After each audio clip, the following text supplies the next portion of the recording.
Hi, good morning friends. Welcome to My Hope Institute. My Hope Institute में आपका हार्दिक स्वागत है और स्मार्ट बिन अब हो गया है My Hope Institute।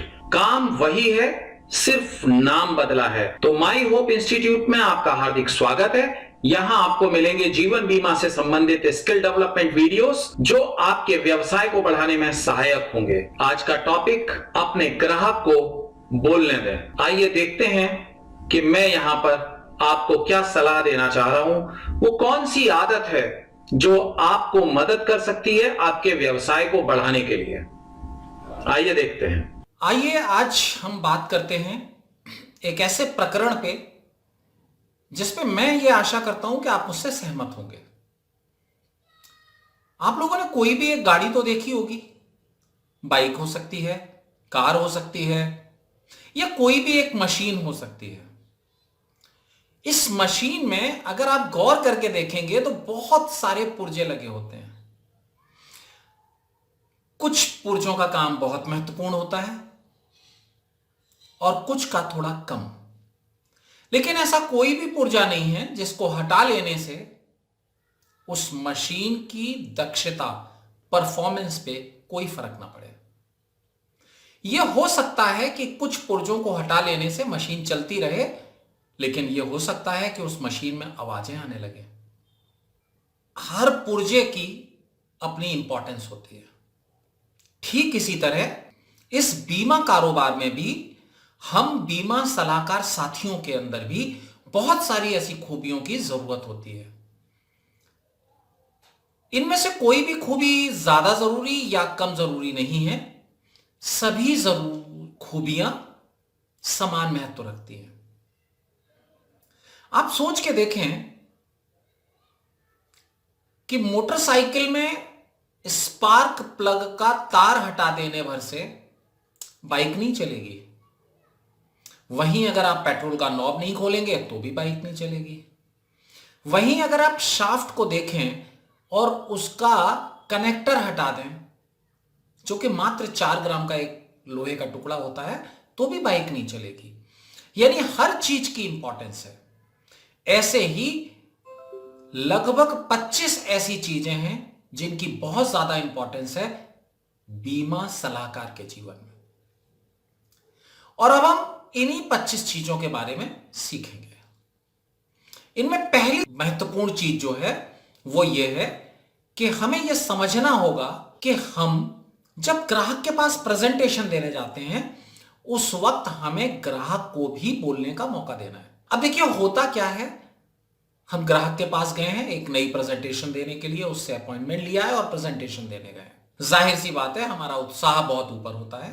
बीमा सलाहकार साथियों का उत्साह बहुत अच्छा होता है। इस वक्त उनको लगता है कि सबसे पहले तो मैं मेरे बारे में बताऊं, फिर मैं मेरी सर्विसेज के बारे में बताऊं, उसके बाद फिर मैं मेरी कंपनी के बारे में बताऊं।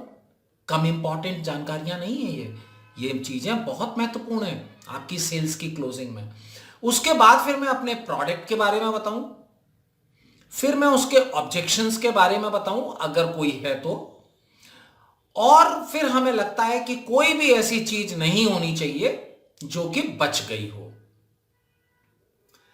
ये सारी चीजें बताते वक्त हमारे मन में यह चल रहा होता है कि इसको मैं थोड़ा सा और बता दूं तो मेरा प्लान बिक जाएगा, एक सेल्स हो जाएगी। सेल्स के प्रति हमारी डेस्परेशन, हमारी चाहत, हमारी इच्छा उसको बेचने की इतनी डोमिनेट हो जाती है कि शायद हम ये भूल जाते हैं कि हमारी इस प्रेजेंटेशन के अंदर ग्राहक को भी कुछ पूछना हो सकता है।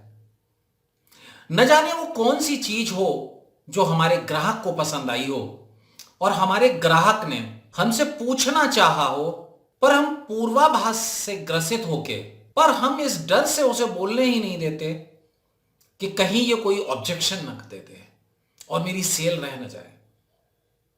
साथियों, जब हमने इतनी अच्छी तरह से अपना परिचय दिया, कंपनी का परिचय दिया, प्रोडक्ट को बताया, तो हमें ग्राहक को भी बोलने का समय देना चाहिए। हमें पता ही नहीं हो लगता कि वो कौन सी चीज है जो ग्राहक को बहुत अच्छी लगी। वो उसके बारे में कुछ जानना चाहता था, लेकिन हमने उसे मौका ही नहीं दिया पूछने का। और हमारी सेल आगे निकल गई, मींस सेल क्लोज नहीं हुई। आप जरा इस चीज को कुछ इस तरह से सोचने की कोशिश करिए कि आपसे मिलने कोई आया है, वो बोलता ही जा रहा है, चुप होने का नाम ही नहीं ले रहा, एक ही बात को कई कई बार आपको अलग अलग तरह से बताने की कोशिश कर रहा है। आप कितनी देर धैर्य कर रख सकेंगे? चूंकि वो आपके घर में आया है, लिहाजा शायद आपके संस्कार आपको उससे अभद्र व्यवहार करने की इजाजत तो नहीं देंगे, आप उससे कोई बुरा व्यवहार तो नहीं करेंगे, लेकिन शायद आप कंफर्टेबल तो नहीं होंगे। मेरी सलाह है कि ग्राहक को भी बोलने में, उसे भी अपनी बात कहने दें। आपको यह सीखना होगा कि कब नहीं बोलना है, और जिस दिन आप ये सीख लेंगे, मेरी बात लिख लीजिए, आपकी सेल्स डबल हो जाएगी। तो आज हमने सीखा कि हमें ग्राहक को बोलने का मौका देना है। इस पूरी प्रेजेंटेशन को एक तरफा ना बना के बाइलेटरल बनाना है, ग्राहक भी बोले, आप भी बोले। आप फिर से मिलेंगे, अगले एक और खूबी के बारे में आपसे बात करेंगे। माई होप इंस्टीट्यूट का इस वीडियो को देखने के लिए आपका तहे दिल से शुक्रिया। आशा करता हूं कि इससे आपको जरूर लाभ होगा, और इस वीडियो में बताई गई बात को आप अपने जीवन में अगर अपनाएंगे तो सुनिश्चित रूप से आपका कैरियर ऊपर की तरफ बढ़ता चला जाएगा। अगले वीडियो तक के लिए धन्यवाद। Thank you very much.